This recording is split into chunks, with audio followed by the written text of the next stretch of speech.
Guys of Reddit who have rejected someone, what's the worst way someone has taken it? Was in New York during Fleet Week, in my dress whites with my group, waiting to cross the street. Drunk girl comes up to me, grabs me, and says she's always wanted to be with a sailor. I gently stiff arm and let her know I'm happily married, but point out my young single shipmate in the group. But I want you.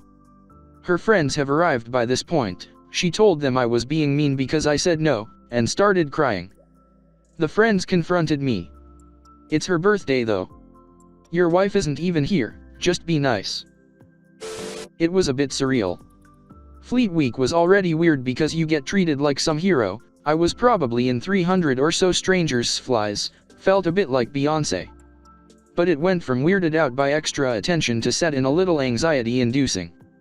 A girl crying because I wouldn't at least make out with her, and her 3 friends trying to convince me that I should throw away 8 years Fidelius happy marriage for a drunk birthday stranger at a crosswalk. People saying that I should effectively be proud for not caving aren't understanding that this was not a temptation. I was much more interested in finding a good spot for a quiet beer. I was mostly worried that it would cause a scene that would prompt questions from my ship about me causing a bad PR incident. Dated a girl from work. After a few dates I didn't see it going much further, ended it. Girl pretty much spread around we at work. We didn't. That single-handedly cost me any kind of promotion or horizontal move off what I was doing, so I ended up changing jobs about 12 months later after every application for promotion was given to someone else despite myself having a lot more experience / know-how with what we did. Prior to that I was being moved around from project to project. After, I just went back to permanent nights. Said girl went on to get pregnant about 6 months later by someone else from work. Lesson: don't dip your wick in company ink. A girl at work started playing some aggressive footsie at work. When I pushed her foot away and gave her a look, she went on to tell me I'm not as attractive as I think I am and that I should start dating girls in my own league. I hate reactions like this. I don't care if I'm the ugliest guy in the world, my preferences are my own to have. If I'm not interested, then I'm not interested. Rejection sucks, but it sucks even more that people start to get personally vindictive. I know my own worth. I'd rather be alone than be with someone that I'm not crazy about. It's not just about me. I've hurt girls that I settled for and I'm definitely not proud of that. As much as rejection sucks, it's better than being a placeholder until someone more suited comes along. Lying to me that she had become pregnant and intended to keep the kid. We had always practiced safe, but have a non-zero failure rate, and there's no good way to tell someone who says they're pregnant that they're wrong, so I took her at her word. After 3 weeks of her stalling on showing me any kind of proof beyond her word, she told me it wasn't going to be a problem, but I was beside myself with stress until then. Meanwhile, I'm figuring out if I need to lawyer up. I take responsibility for myself, so being a deadbeat wasn't an option, but child support was going to throw a huge wrench into my financial plans. I was in the middle of moving to a new city as well. All in all, it sucked. Near as I can tell, her goal was to inflict stress and pain. She succeeded. If you're never going to see her again or never going to sleep with her again in the least, then tell her that there's no way because you recently found out you're sterile. Usually she folds and tells the truth, or if she actually is pregnant then say it was a false result. Isn't there a story that goes around the internet about a guy who had a vasectomy done years back that had a girl try this on him? Not entirely sure. The first time I saw something like this was a woman trying to do a pregnancy prank on her boyfriend. He immediately saw the hidden camera and turned the tables on her, accusing her of cheating, saying he was sterile. A dude asked me over to his house to study. He put on some and asked to me off. I said no, and then he figured he'd ask if he could blow me. I rejected him and told my mom to come get me. He persisted the whole time. Then at school, every time he saw me he very loudly called me gay to everyone around him. I am not into dudes and he was in the closet. Honestly, I just smiled and kept moving every time and he eventually gave up. I think he came out 2 years later and was one of the 4 gay dudes in school in revolving relationships with each other. I half expected you to say that he stayed in the closet and is now a prominent politician in your area who lobbies against gay rights. Me and this Irish chick hooked up. We had a few great nights of each other's brains out.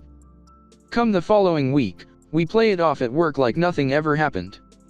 About 2 weeks after that, we are sucking each other silly after work. I realized after a month that our 20-year difference in age is gonna lead us nowhere together. I break this to her, and she walks to the site parking lot and burns my pickup truck to the ground. Like not even the aluminum rims survived this. She was arrested for arson. I laid no charges against her. I got a new truck thanks to insurance. Never around with a redhead, they are psycho. Why would you not want charges filed against this crazy bitch? Some time in jail would hopefully teach her that arson isn't an appropriate reaction. She didn't need that upon her. I didn't press charges because we compromised. She would go to rehab and anger management, and I would not press charges if she completed her objectives. Sometimes, justice needs to be creative to be truly helpful.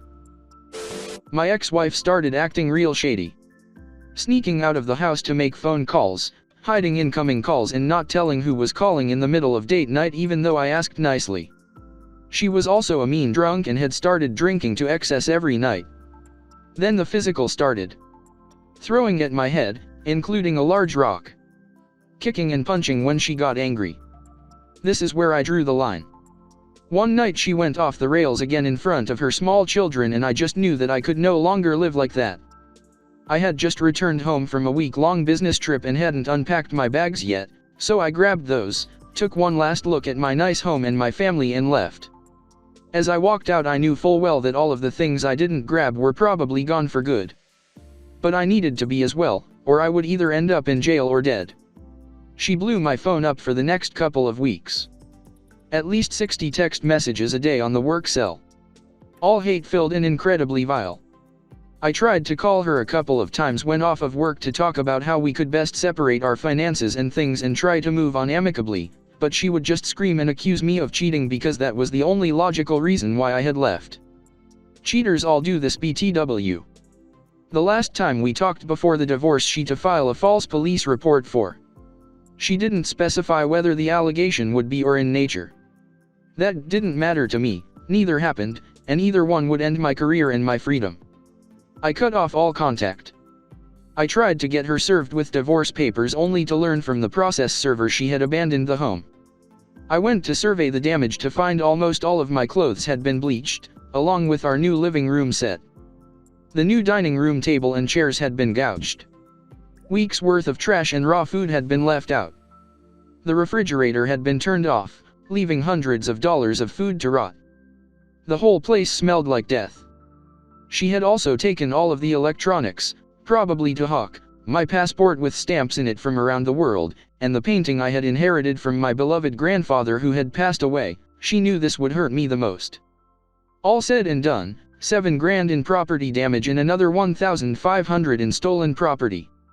I filed a police report for insurance reasons and also for a restraining order, because my ex had obviously gone and was capable of anything. The police of course didn't give two, not surprisingly, because I once went on an internet double date. My friend had been internet dating this woman for a while, and needed a driver to go meet her for the first time. To help convince me to drive, they arranged for one of her friends to come with. When we got to the meetup spot, a few cities over, the friend wasn't there, stuck at work. So I was forced to play third wheel, watching my friend and his girlfriend profess their love and make out. Needless to say, when friend finally showed up, I was overjoyed. She misinterpreted my, thank God, someone to talk to, reaction for a, oh my God, love at first sight, reaction. She got way intense way quick, so I eventually let her down as easily as I could. For months afterwards, I'd get multiple emails and phone calls a day, with the craziest example being an email with our names, together forever, I love you, typed out once for every day since we'd met. She also apparently went to my work once, but luckily I wasn't there at the time.